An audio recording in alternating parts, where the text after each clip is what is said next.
Good morning, YouTube. My name is Tiny Blacksmith, and today I will be going over 3 ways to make a windmill. This was not previously possible, but with the addition of the new stair tool, we can make floating objects and diagonal shapes. This video will be broken up into 3 parts: the easy method, the intermediate, and the advanced technique.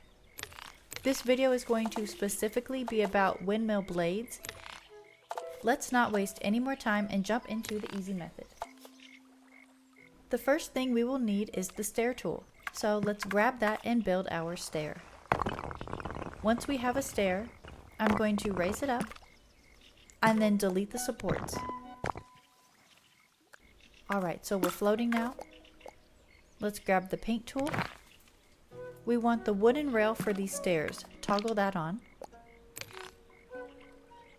Now we have a diagonal stair with wooden railing. Click onto it, and let's use this arrow here to set the width to 0. So now we just have a diagonal line with wood detailing floating in space. From here, let's do it again and draw another stair, but this time have it inclining the opposite direction. We won't have to select that wood again because Tiny Glade remembers your last selection, which is pretty sweet.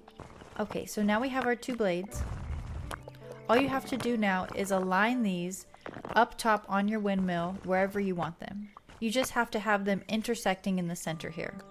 This is the hardest part, making sure they crisscross in the center and they are stacked directly on top of each other, facing the way you want them to face. Once you have them floating where you want them roughly, to stop them from sparkling, we need to anchor them to another object.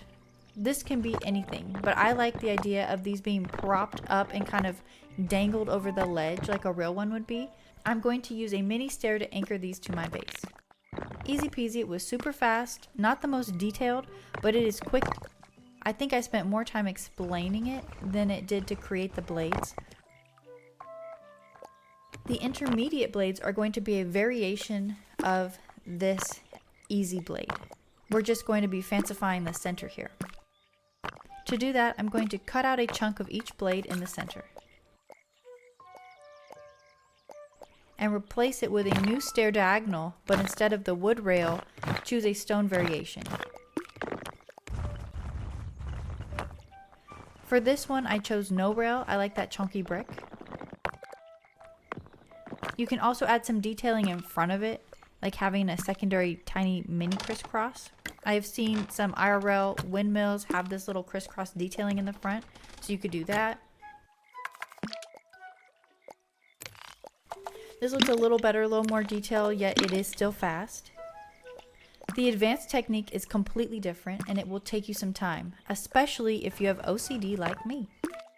I'm going to structure this a little different. Here are the pieces you're going to need. The number of pieces here are determined by how long your blades are going to be. I went for bare minimum for this demonstration, but it will really just depend on your patience and determination.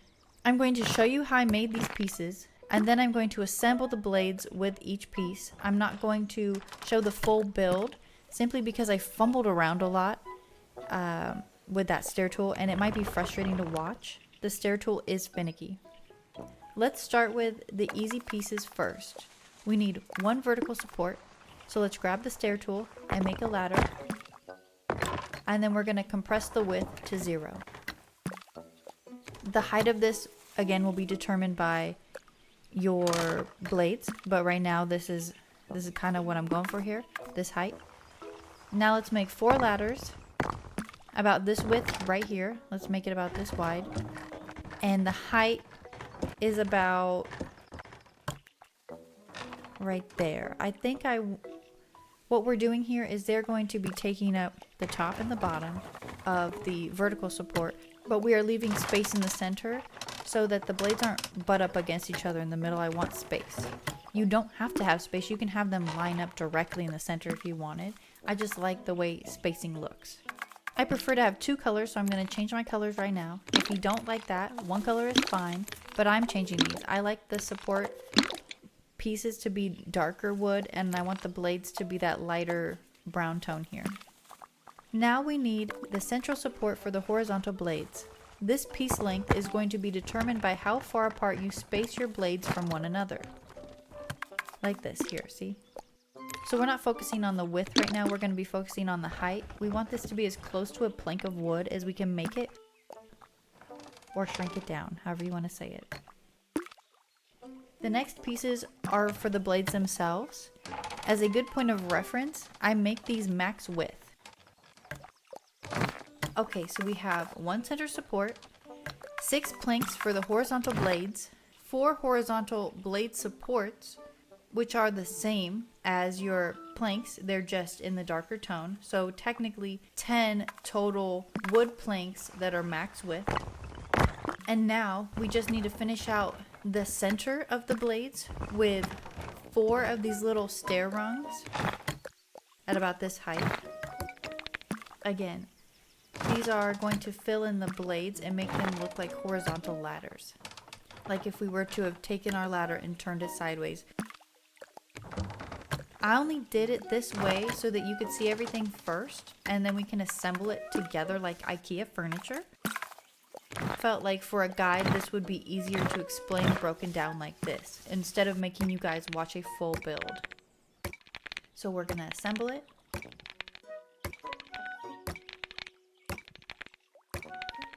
And that is it. Completed advanced windmill blades. It's much harder, but honestly, look how much better it looks. It looks really clean. Oh, and I almost forgot. Don't forget to anchor your blades to stop them from sparkling. I don't think I touched on that. And there you have it. 3 ways of making a windmill in Tiny Glade. Thank you for watching, and I'll catch you guys in the next video.